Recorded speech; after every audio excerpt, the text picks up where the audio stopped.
Le jury vous dit présentez-vous et c'est là que la catastrophe commence.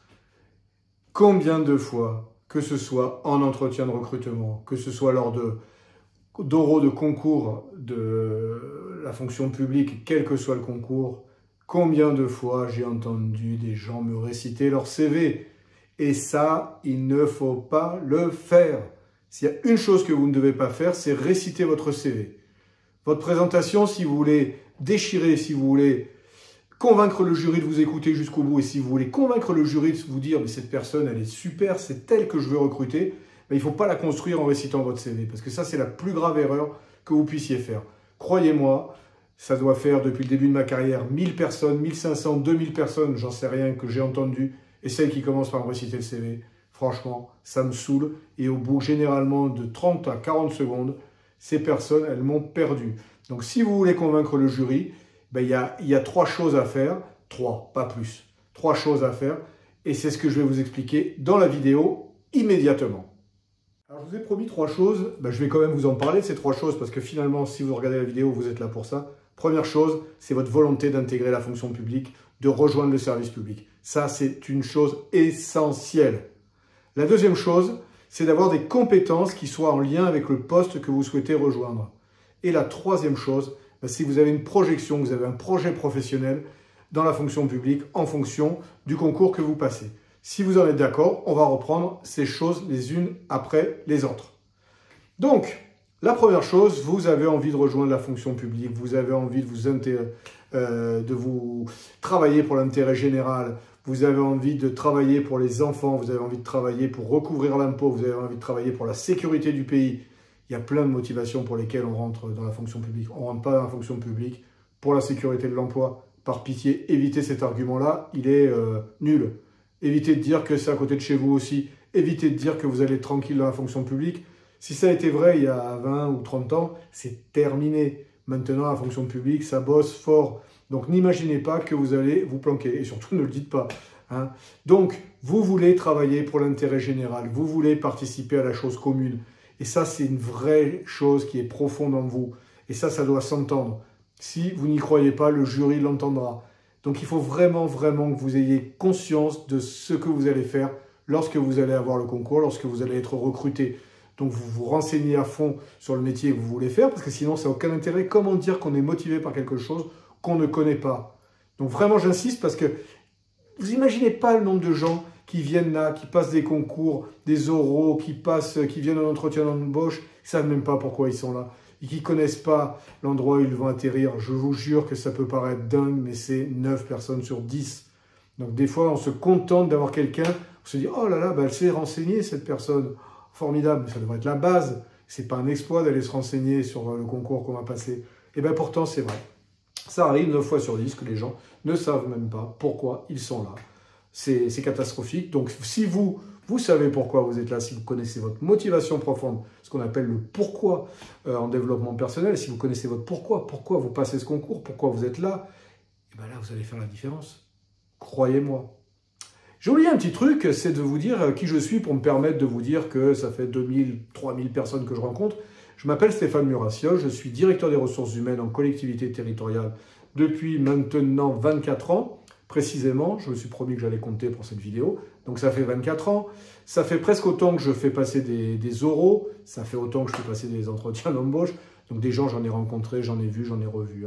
Donc ce que je vais vous dire, c'est vraiment quelque chose de sérieux, quelque chose qui va vous permettre à vous de faire la différence. Je me suis planté, moi, quand j'étais plus jeune, dans les entretiens d'embauche.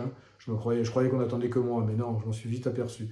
Et ben voilà, donc si je me suis planté, c'est que j'ai cherché après les solutions, j'ai cherché les manières de réagir et maintenant je ne me plante plus. Je ne vais pas vous dire que ça marche à tous les coups, mais en tout cas, je fais des bons entretiens, quoi qu'il arrive, que ce soit des entretiens d'embauche ou quand je faisais des oraux de concours. Maintenant, c'est fini, je ne devrais plus en passer. Donc voilà, donc écoutez bien mes conseils, ils sont importants. On clique sur la cloche, on s'abonne à la chaîne YouTube si ce n'est pas encore fait. Et une fois qu'on aura fait tout ça, donc prenez votre temps, on va passer au deuxième point. Le deuxième point, c'est que vous allez mettre en avant vos compétences. Plutôt que de dire « Ah moi, alors j'ai travaillé de telle date à telle date, j'ai travaillé dans telle administration, je faisais ça, ça, ça et ça. Et ensuite, je suis parti dans telle administration, j'ai fait ça, ça et ça et ça. » Le jury s'en contre-fou. Le jury, ce qu'il a besoin de savoir, c'est qu'est-ce que vous savez faire. Quelles sont vos compétences? Et ça, les compétences, c'est des choses qui sont essentielles. Est-ce que vous savez utiliser l'outil bureautique? Est-ce que vous savez organiser le travail des équipes? Est-ce que vous savez faire un marché public? Est-ce que vous savez monter un budget? Est-ce que vous savez organiser un planning? Etc. etc. C'est ça que le jury veut connaître, veut savoir. Et surtout, le jury veut savoir comment vous faites. Je maîtrise Word et Excel. Ouais, et alors? Qu'est-ce que vous faites avec Word et Excel? Je fais des tableaux croisés dynamiques qui me permettent de suivre le budget tout en ayant en parallèle les statistiques d'absentéisme.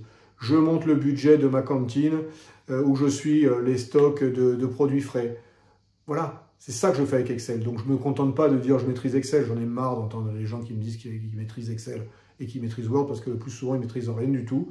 Donc croyez-moi, il vaut mieux que vous soyez précis, que vous illustriez vos propos. C'est vraiment quelque chose d'essentiel. Donc vous avez des compétences, vous les montrez 3, 4.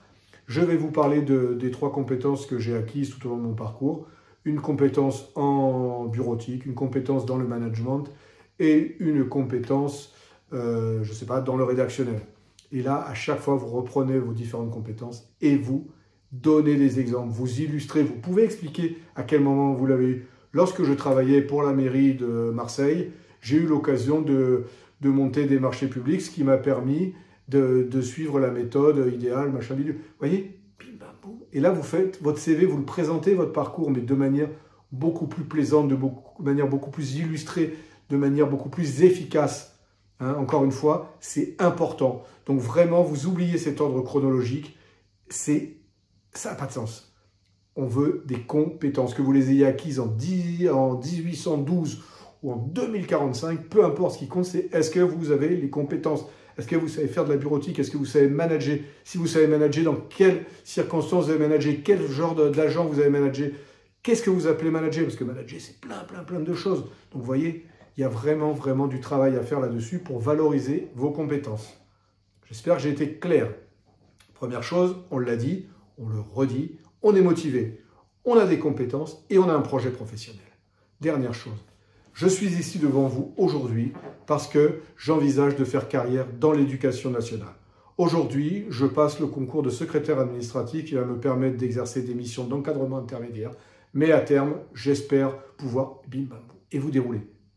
Et là, on a quelqu'un qui, à nouveau, va paraître motivé, à nouveau va mettre en valeur ses compétences et à nouveau va avoir une vision à plus long terme. Et ça, c'est important aussi pour le jury. Le jury, à la fin, si vous construisez bien votre truc en 3 temps, il va dire « mais je veux le recruter ce mec, je veux la recruter cette fille, elle est super bien, son propos est cohérent, son parcours est valorisé ». Des fois, on n'a pas des parcours extraordinaires, mais c'est pas grave, il y a plein de gens qui n'ont pas de parcours extraordinaire. Mais derrière, on l'a bien valorisé et on voit vers où on veut aller. Et ça, c'est essentiel, c'est important, c'est primordial. Donc vraiment, moi, si vous voulez aller vers les sommets, c'est comme ça qu'il va falloir aller. Hein, si vous voulez avoir du succès dans votre carrière professionnelle, c'est comme ça qu'il va falloir faire. Si vous faites autrement, si vous faites un CV chronologique, vous ferez partie des 90% de personnes que je reçois. Et là, ça ne va pas du tout. Donc vraiment, bossez de cette manière. Alors, je vous ai dit l'essentiel, mais bien évidemment, vous doutez bien qu'on peut aller plus en profondeur si on le veut. Donc c'est ce que je fais lorsque j'accompagne les gens dans mes coachings. Hein. J'ai des coachings qui me permettent de vous aider à préparer vos épreuves orales. J'ai des formations sur les écrits, j'ai des formations sur l'oral également. J'ai plein de choses, mais j'ai surtout ce coaching pour les personnes qui ne se sentent pas à l'aise à l'oral, qui ont des problématiques pour organiser leurs pensées, qui pensent qu'elles ne vont pas y arriver, qu'elles vont perdre leurs moyens pendant l'oral, n'hésitez pas à venir travailler avec moi.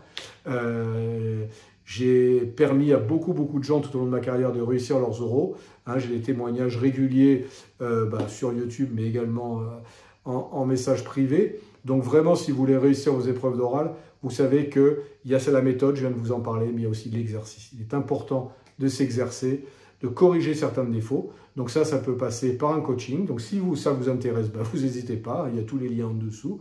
Vous venez visiter mon site et vous allez voir que ça va vraiment vous donner toutes les chances de réussite, mais à condition de respecter un certain nombre d'acquis. Donc moi, ce que je vous propose de faire déjà, c'est de lister dans votre tête et au-delà de votre tête de l'écrire. Pourquoi vous passez ce concours? Quelles sont vos compétences et quel est votre projet professionnel? Quand vous aurez fait ça, eh ben vous aurez fait la moitié du travail de votre oral. En attendant, je vous dis à très vite.